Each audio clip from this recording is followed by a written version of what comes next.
We're diving into some creative and eco-friendly fun as we explore how to make recycled props para sa ating Halloween celebrations. Bugoy ilong ko dun Kaya ngayong umaga mga ka-RSP, makakasama natin ang art lover, wanderer at content creator na si Christian Paul Cordes. Good morning and welcome sa Rise and Shine, Pilipinas, Christian. Good morning po, Andres. Good morning, Christian. Paano ka nagsimula dyan sa mga klase ng mga Halloween props? Nagsimula po ito nung hobby lang po. Okay. Tapos favorite ko po kasi yung mga horror po. Tapos usually kasi dito sa Pilipinas wala po kong nagbebenta ng mga horror props. Usually nasa ibang bansa po. Okay. Tapos nagka-idea po ako na what if gumawa na lang po ng sariling props. Tapos recycled materials ang gamit Yes po, mo. recycled materials. Lumalabas yan sa iba't ibang online social media platforms as a content creator. Kumusta naman ang reception sa ating mga audience mo? Ano sabi nila? Yung iba po natutuwa po kasi hindi po sila makapaniwala na gawa po sa recycled materials. Tapos karamihan po nakikita lang yun sa movie, tapos yun nga po. Pwede gawin in real. Paano ka naman nakakakuha ng mga idea tulad nito? Usually nakakakuha po ako ng idea sa mga palabas na napanood ko. Tapos kapag gusto ko pong gayahin yung props or naghahanap ako ng pwedeng alternative na materials like cardboard or newspaper, tas try kong gumawa ng mga props po. So recycled materials talaga. Ano pa yung mga recycled materials madalas ginagamit mo? Usually yung mga ginagamit kong recycled materials po is cardboard, newspaper, at saka paper bag sa mga groceries po. Bakit recycled materials? Lambot nyo. Mas cheaper po siya. Mas cheaper. At saka mas environmental friendly po. Ayan. Gusto mo ng ka-holding hands, di ba? Pwede naman. Hi, baby ko. Kamusta ka? Ay, in fairness Malambot, di ba? Oo, parang kasi meron kaming punerarya. Parang ganun talaga yung texture. Malambot na ng onte. So, ano ba yung mga pinag-aanuhan mo nito? Parang, nag-ano ka din ba? Gawa-gawa ka rin para sa mga films or sa mga... Yung iba po, gumagawa po kasi sa mga props po. Yun nga po, yung pagka may mga short film po yung mga kaibigan ko po. Tapos yung iba naman po, commission naman po. Kapag kailangan nila sa mga Halloween parties, gumagawa po ako para sa kanila po. Halloween props lang or you do other rin? Pag Halloween season, mga Halloween. Pero bukod sa Halloween, gumagawa rin po ako ng others po. Ayun. So Valentine's. Opo, sa mga Valentine's. Ano ba? Christmas. Mga parol po na recycle din po. Oh, wow. Ang galing naman. Pero alam mo, Profi, ang galing kasi nakikita ko yung mga details. Kasi di ba, usually iba parang action figure talaga? Ito, talagang sobrang detailed, no? Opo. Talagang isa-isa mo siya yung mga detalye. Sa ngipin po, umabot po ako ng 2 days. 2 days? So, in total, ilang araw mo ginawa yan? 2 weeks po siya. 2 weeks? Naku, grabe pala Kasi yung investment sa time. papatuyuin pa po yung mga newspaper para maging solid po. Newspaper gamit dyan? Ang galing! Kung mapapansin niyo po sa likod, cardboard po siya. Okay. Gawa po siya sa cardboard. Tapos, ang pinaka-base po niya is folder, gamit na folder po. Okay. Pero ngayon, turuan mo kami paano gumawa ng prosthetics. Ano ba yung tuturo mo sa amin?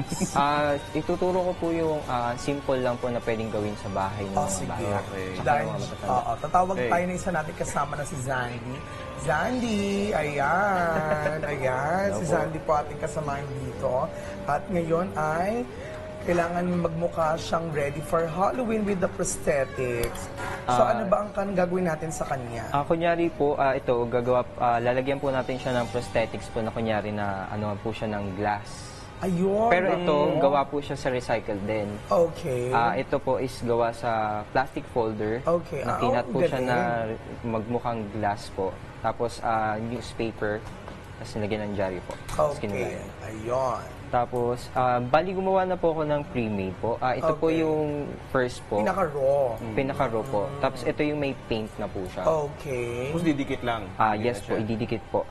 Depende po sa tao po. Pero ito, nilagyan ko na siya ng adhesive po. Para madali na po siyang ididikit po. Na. Sige, ayan.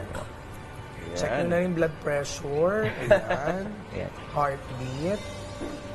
Ganito po siya, didikit lang po. Tapos, usually po, kapag hindi sensitive yung skin, nilalagyan po natin siya ng glue po. Ng glue, ayan. Sa gilid, para dumikit po. Ayan, gamit ang brush. gamit ng brush po. Ayan, lalagyan natin ng glue sa kanyang skin. Ay, sayang. Gusto ko rin sana sa mukha ko. Pwede rin po. Kasi maraming mga Halloween parties ngayon eh. Ayan.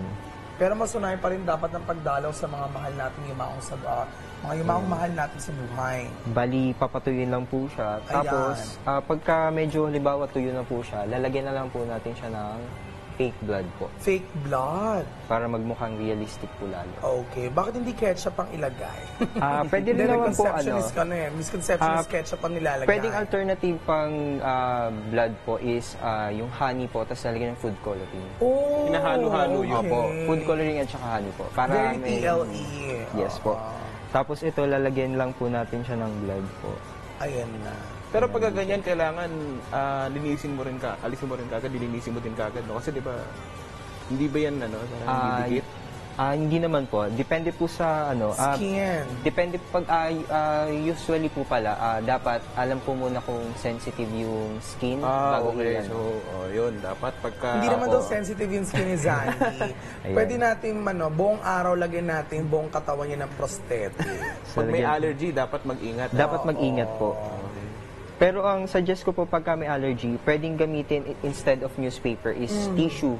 Tissue, Opo. tapos parang nilukot-lukot mo siya. Nilukot-lukot po siya, tapos ididikit. Tapos Ang galing. instead na glue po ang ilalagay is pwedeng yung harina po or cornstarch. Harina.